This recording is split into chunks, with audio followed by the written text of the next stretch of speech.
Nesprávne zvolená veľkosť obuvy škodí vášmu zdraviu. Spôsobuje deformáciu chodidla, chronické bolesti alebo neuropatiu, ktorá je životonebezpečná zvlášť pre diabetikov. Som doktorka Skripová a v dnešnom videu vám chcem ukázať, ako si doma správne zmerať svoje nohy.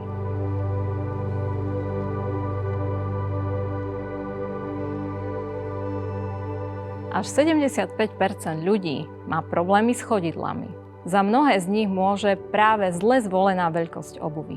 Predtým, ako sa rozhodnete kúpiť si svoje obľúbené topánky, zmerajte si doma nohy. Budete k tomu potrebovať väčší kus papiera alebo kartónu z krabice, meter a fixu.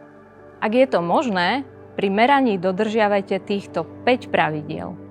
Po prvé, merajte si nohy vo večerných hodinách, kedy po celom dni dosahujú maximálnu veľkosť. Po druhé, meranie uskutočňujte v ponožkách.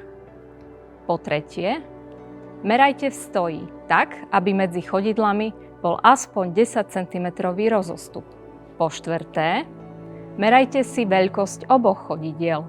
Pre správny výber veľkosti je dôležité orientovať sa podľa väčšej nameranej hodnoty.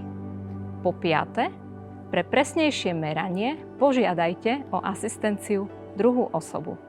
Postavte sa nohami na kartón alebo papier tak, aby ste sa chrbtom a pätou dotýkali kolmej steny. Druhá osoba vám fixou obkreslí obe chodidlá. Správne je, ak ti s tým niekto pomáha, aby nedošlo k nepresnostiam. Pri obkresľovaní chodidla dávajte pozor, aby bola fixa kolmo na papier.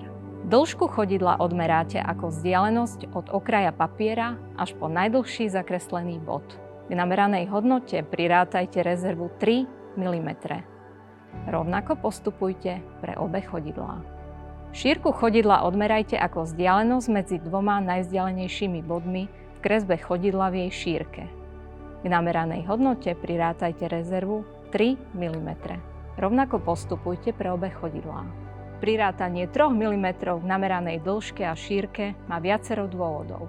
Niekedy si chceš obuť hrubšie ponožky, alebo ti noha opuchne. Z nameraných dĺžok a šírok nôh si vyberte tú najväčšiu. Označte si ju v milimetroch. V našej veľkostnej tabuľke si vyhľadajte v milimetroch svoju dĺžku a podľa toho zvoľte správnu veľkosť obuvy. Pozor! Tabuľka veľkostí DV Shoes je prispôsobená a nemusí korešpondovať s vašou bežnou veľkosťou topánok. V prípade, že sa vaše miery nachádzajú medzi dvoma veľkosťami, tak odporúčame vybrať tú väčšiu. Po určení správnej veľkosti si pozrite ten riadok, ktorý patrí danej veľkosti. Nájdete tam ohraničené hodnoty v milimetroch pre 3 rôzne šírky. Medium, wide, extra wide. Vyberte si správnu šírku svojej obuvy. Verím, že toto video bolo pre vás užitočné.